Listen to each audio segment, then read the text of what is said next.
深く世界の体制と米国の現状とに鑑み、非常の措置をも 1945년 8월 15일 일본 히로히토 일왕의 항복 방송이 일본 전역에 전파되면서 당시 조선은 35년간의 식민지배 생활을 마치고 드디어 독립을 이룩하게 됩니다.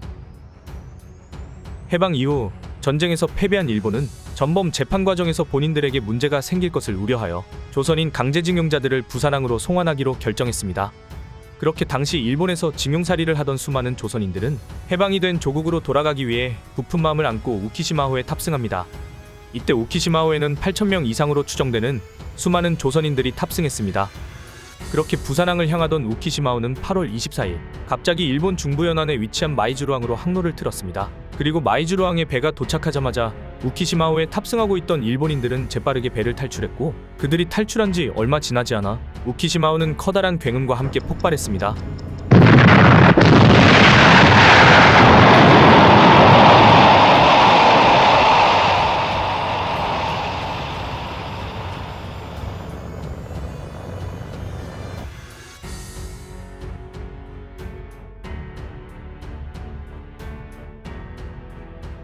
마이즈루항에서 폭발한 우쿠시마호에는 일제강점 시절 가장 악명 높은 강제노역장 중 하나인 시모키타반도에서 거주하던 조선인들이 많이 탑승하고 있었습니다. 또한 일제강점 시절 일본에서 고된 노동에 시달리던 조선인들이 처음으로 자신들의 조국으로 돌아가기 위해 탑승했던 첫 번째 귀국선이었습니다. 당시 정황만 보더라도 우키시마호는 일본에서 계획적으로 폭발을 진행시켰다는 게 뚜렷하게 드러나는데, 일본 측에서는 우키시마호 폭발에 대해 사건이 아닌 사고라는 주장을 지속적으로 하고 있습니다.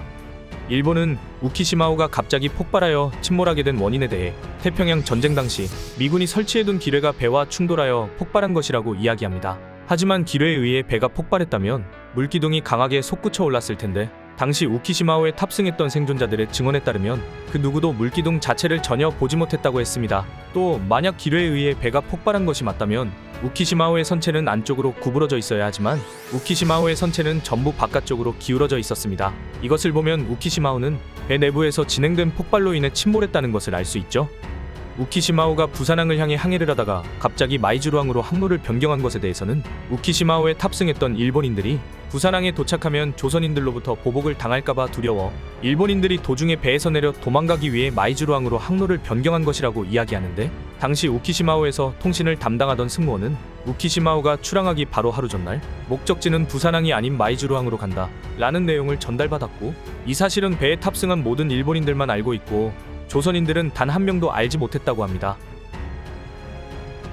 심지어 일본은 당시 폭발로 인해 침몰했던 우키시마호를 인양할 생각조차 하지 않았고, 우키시마호가 침몰한 지 9년이 지난 후에야 인양을 하게 됩니다. 그 당시 한국 전쟁으로 인해 고철 가격이 극도로 상승했기 때문이죠. 다음은 사건 당시 우키시마호에 탑승했었던 생존자들의 증언입니다.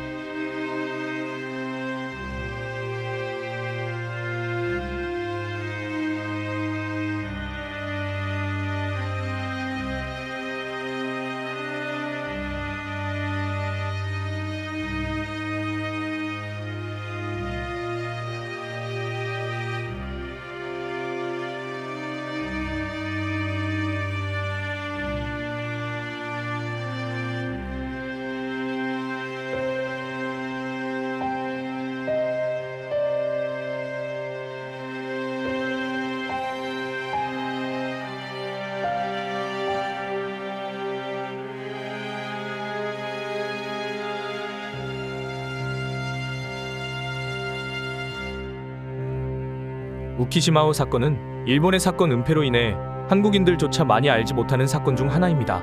또한 아직까지도 일본은 해당 사건에 대한 사과 및 보상에 대해 단 한마디도 하지 않고 있습니다.